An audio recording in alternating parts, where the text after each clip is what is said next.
ఇప్పుడున్న 5గురు ఎమ్మెల్సీలు ఎవరైతే ఉన్నారో వాళ్ళల్లో ఒక ఎస్సీ, ఒక ఎస్టీ, 3 బీసీ బిడ్డలు ఉన్నారు. వీళ్ళందరూ అర్హులని మీరు భావిస్తున్నారా? 100% అర్హులండి. 100%. ఎందుకంటే తెలంగాణ కోసం లేడీ సింగం లెక్క స్పీకర్ గారికి రక్షణ నిలబడిగా కొట్లాడినటువంటి బిడ్డ విజయశాంతి. విజయశాంతి గారు 100% అర్హురాలు. కానీ ఆవిడ లైమ్ లైట్లో లేరు కదా, ఎట్లా ఇంత సడన్ గా? లైమ్ లైట్లో లేకపోవడం అనేది కాదు, ఆమె త్యాగం మన కళ్ళ ముందు ఉండాలి.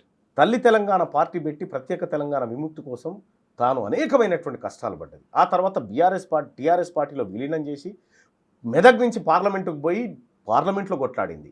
ఆ తర్వాత కాంగ్రెస్ పార్టీ ఎంపీలతో కలిసి అనేక ప్రయత్నాలు చేసింది, అనేక అవమానాలు ఎదుర్కొంది. ఆ తర్వాత కాంగ్రెస్ పార్టీలో చేరి కాంగ్రెస్ పార్టీ గెలుపు కోసం ప్రయత్నం చేసింది.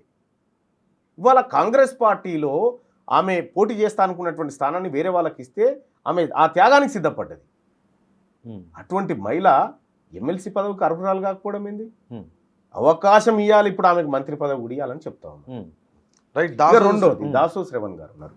దాసో శ్రవణ్ 2008లో రాజకీయాల్లోకి వచ్చిండు ప్రజారాజ్యం పార్టీ ద్వారా. ఆ తర్వాత ప్రజారాజ్యం పార్టీ బీఆర్ఎస్ తెలంగాణకు వ్యతిరేకంగా ప్రకటన చేసిన సందర్భంలో అంగీలు చినిగిపోయినాయి పాపం ఆయన. నా తెలంగాణకు వ్యతిరేకంగా ఉన్న పార్టీలో నేను ఉండనంటే ఆయన మీద దాడులు చేస్తే ఆయన బయటికి వెళ్ళి వచ్చిన నికార్సైన తెలంగాణ బిడ్డ దాసో శ్రవణ్. ఆయనను కేసీఆర్ హక్కునే చేర్చుకొని కేసీఆర్ టికెట్ ఇవ్వమంటే అప్పట్లో మీ సామాజిక వర్గం ఇంతమంది లేరు, నీ కోట్లు రావని చెప్పి ఆయనను ఆ రోజు అవమానం చేస్తే ఆయన కాంగ్రెస్ పార్టీలో ఉండి కాంగ్రెస్ పార్టీ విధానాలను ముందుకు తీసుకుపోయి ఆ తర్వాత కొద్ది రోజులు భారతీయ జనతా పార్టీకి పోయి మళ్ళీ తిరిగి బీఆర్ఎస్ గూటికి వచ్చిన తర్వాత అప్పుడు బీఆర్ఎస్ పార్టీ ఆయనను గుర్తించి ఇలా బీసీ ఉద్యమానికి ప్లస్ దాసో శ్రవణ్ గారి సీటుకు ఇవన్నీ లింకు కలవడంతో దాసో శ్రవణ్ గారు తన జీవితం అంతా 2008 నుంచి 24 వరకు పోరాటం చేసినటువంటి బిడ్డ. ఇవాళ జానారెడ్డి కొడుకులు ఎవరికి తెలియదు, వాళ్ళు వచ్చి ఎంపీలు ఎమ్మెల్యేలు అయ్యారు. కానీ ఇటువంటి వాళ్ళు కదా కావాల్సిన వాళ్ళు. ఆయన అర్హుడు. ఇంకోవైపు అద్దంకి దయాకర్ గారు ప్రజా ఉద్యమాల్లో పాల్గొన్నటువంటి బిడ్డ. ప్రజాస్వామ్యంగా అనేకమైనటువంటి పోరాటాల్లో ఆయన భాగస్వామ్యం ఉంది. తెలంగాణ జేఏసీలో కీలకంగా పనిచేసిండు. ఆ తర్వాత కాంగ్రెస్ పార్టీలో చేరిండు.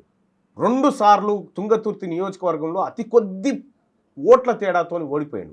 అయినప్పటికీ కూడా అనేక వేదికల మీద కాంగ్రెస్ పార్టీ తను నమ్ముకున్న కాంగ్రెస్ పార్టీ గలాన్ని వినిపిస్తూ ముందుకు పోయాడు. మొన్నటిసారి అన్యాయం జరిగినా కూడా ఆయన టికెట్ దక్కకపోయినా కూడా కుంగిపోకుండా అదే పార్టీతో అదే నిబద్ధతతో నిలబడ్డాడు. అటువంటి నికార్సైన కార్యకర్త ఆయన. శంకర్ నాయక్ కుటుంబం 3 దశాబ్దాల నుంచి కాంగ్రెస్ పార్టీలో ఉంది. ఓకే, జానారెడ్డి గారి కంటే సీనియర్ కుటుంబం అది. ఆ కుటుంబం నుంచి కష్టపడి 2 సార్లు జెడ్పీటీసీ, ఎంపీపీ అయ్యి డీసీసీ ప్రెసిడెంట్గా పనిచేసి ఆ పార్టీని ప్రజల్లోకి తీసుకుపోయి కష్టపడ్డ శంకర్ నాయక్ అర్హుడు. ఓకే.